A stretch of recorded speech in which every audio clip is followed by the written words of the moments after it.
So hello ladies and gentlemen, welcome to today's video. Now my name is in fact the almighty Viz, and yes, in today's video I'm going to be going down on some information that I actually got from the internet recently. Now last week there was a rumor that MLG was actually purchased by Activision for $46 million. Now as in fact it's a shitload of money to actually spend on a company, but now a company the size of Activision is absolutely massive and they have loads of money for all the Call of Duties that has been bought.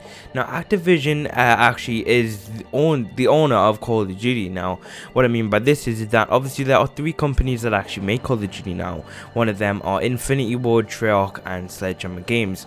Now all of these game companies are all under the name of Activision when they are creating Activision's game, which is Call of Duty. Now this is absolutely insane information, guys, for the COD esports fans and Call of Duty fans in general, because this is really going to put Call of Duty on one of those top games for people to buy and play competitively, which is very good for the community and the current state the community was in last year, because last year was the worst actual time of the year on any year actually for the community of Call of Duty, as it was in fact dying very rapidly and very fast. I mean, it's sort of building up right now, but it is still sort of dying.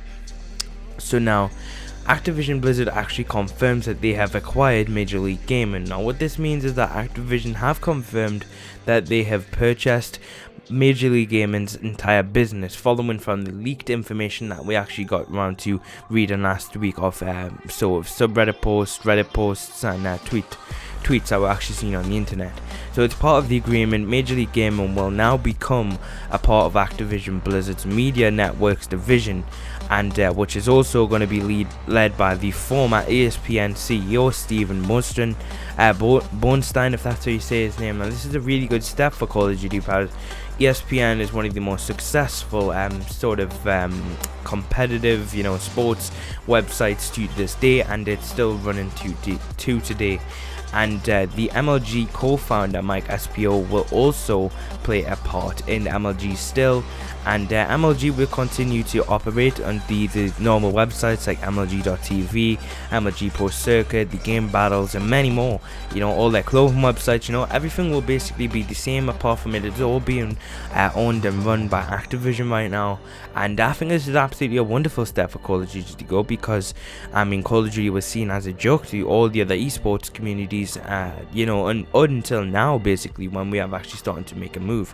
Call of Duty was always seen as one of those games that we played by 10-year-olds from the videos that were seen on the internet about 10-year-olds being trolled, mothers being trolled. Young kids were always seen to have actually referred to Call of Duty, and it was an unskillful game.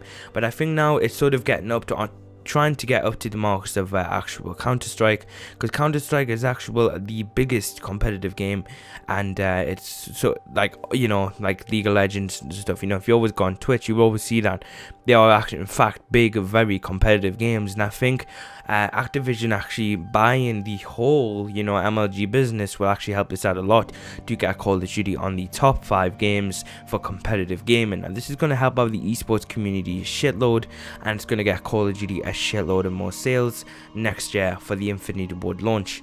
So yes guys, I've been Viz, and I hope you enjoyed today's video. If you are new, please be sure to subscribe, and I am out. Peace. Catch you guys in the next one.